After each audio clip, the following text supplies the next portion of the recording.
يمشي التنفيذ حسين الشحات. 3 دقائق في الشوط الاول في هذا النهائي في القاره امام اكثر من 60,000 متفرج. يمشي بالكره الشحات خطيره بالراس مش مقطوع والهدف الاول 1-0 للنادي الاهلي. 1-0 هدف مبكر جدا للنادي الاهلي عن طريق رامي ربيعه.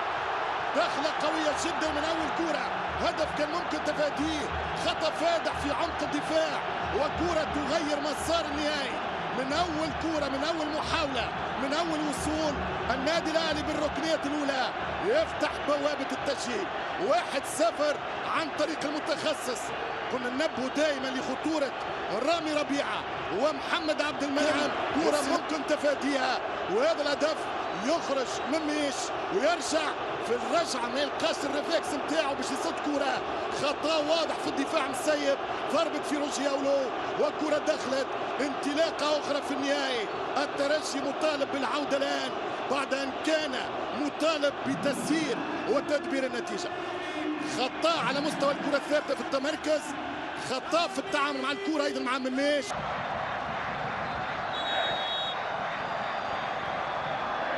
تمشي كرة من أفشة والعارضة وخطيرة، وتمشي كرة من كهرباء والتسديدة والدفاع. في الجرية يسبق بقرة، تفهم كل شيء ممتازة من أفشة، ولكن الكرة على العارضة. شوف الكرة طلعت ومرت وضربت على العارضة. وهذا الجيل القادم مع انتدابات أخرى سيكون بطل القارة في موسم أو موسمين قادمين. معز بشرفية كان في 20 سنة بطل افريقيا 2011 في نهائي رادس ضد الوداد. غايث الوهابي اقل من 20. زكريا العايد وقبله 19. بوشليبة 20. فريق الشباب بقيادة مميش. هذايا موتسيبي رئيس الكاف والميداليات الفضية للترجي. أردناها ذهب ولكن الترجي يكون واقعيين.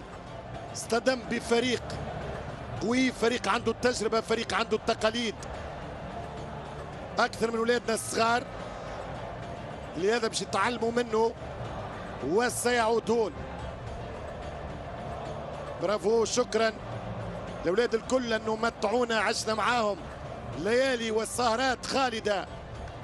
نحتوا في الصخر، بذلوا كل مجهود، فاتوا حدودهم. بطولة وصلنا فيها نهائي ب 14 أو 15 لاعب ماكس. ما عندكش بنك الأهلي، ما عندكش تجربة الأهلي، لذلك خسرنا اليوم. تلعبت على جزئيات، كان واضح في 180 دقيقة أنه عندنا مشكل هجومي، لذلك الترجي مطالب بتعديل الأوتار في خياراته القدام. مميش يعطيه الصحة، كان متأثر جدا بعد النهائي. ميلاد حارس عملاق.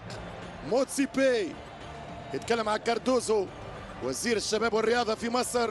بيبو الخطيب. رياض بن نور رئيس فرع الترجي. كنا نحب الذهب ولكن اعتقد رئيس الاتحاد المصري لكرة القدم شكرا الترجي، شرفتوا الكرة التونسية، وصلتوا النهائي وخاصة مع الاوبجيكتيف الكبير كأس العالم. الفائز بدوري الأبطال توتال انرجيز. الآن النادي الأهلي بطل افريقيا. مارسيل كولر أول متوجين بقلادة الذهب، لقبه 12 في مشواره كمدرب والثامن مع النادي الأهلي.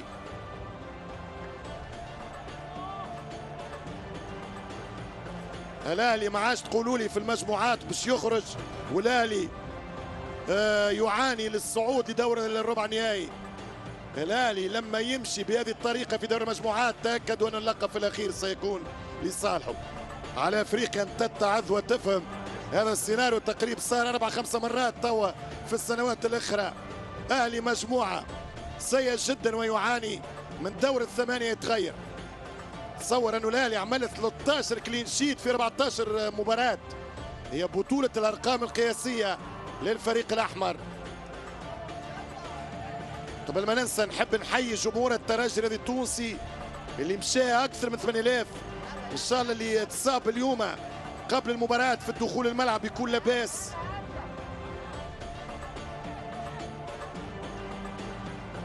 حقيقة كان تنقل تاريخي، وقفوا مع الفريق، شجعوا الفريق، آمنوا بالحظ وأن اللقب سنعود به إلى تونس، ولكن اصطدمنا بفريق أكثر تجربة، أكثر خبرة، أكثر صنعة في اللحظات الصعبة في الماتش. مبروك عليهم، النادي الأهلي يستحق. فرحة كبيرة للأهلوية. إمام عاشور في أول ألقابه في دوري الأبطال، لذلك هو الأكثر فرح، هو الأكثر سعادة اللاعب القادم بعد تجربة الزمالك.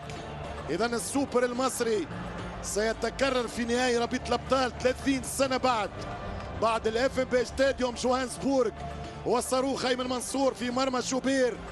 بعد 30 عام يأتي شوبير آخر، كان نجم البطولة، كان 9 كلين شيت مقبل ولا هدف، كان المساهم الرئيسي والراعي الأول للقب الأهلي هذا العام.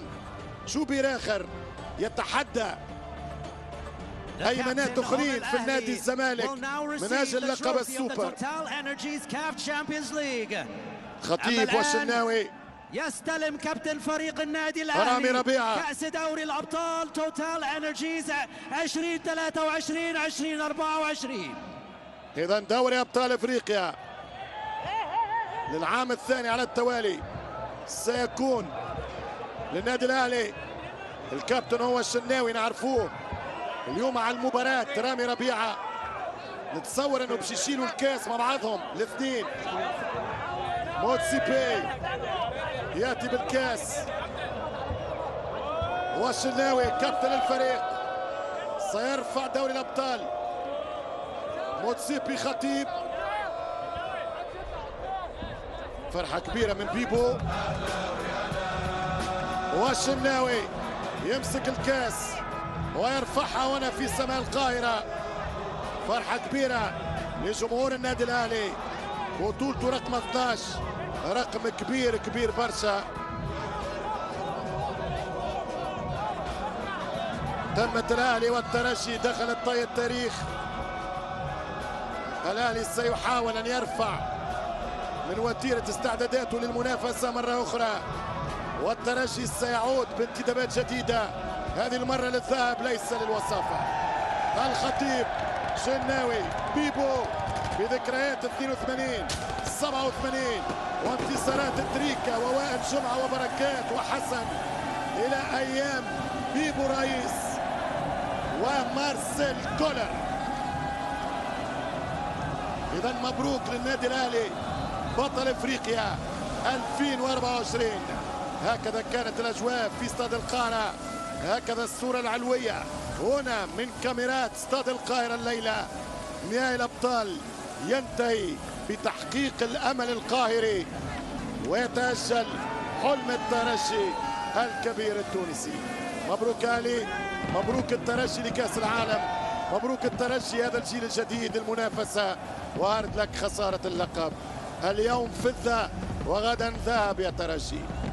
هذا العام الشامبيونز ليج وككل عام في آخر الأعوام هي حمراء بالتخصص، هي أهلاوية بالعناوين.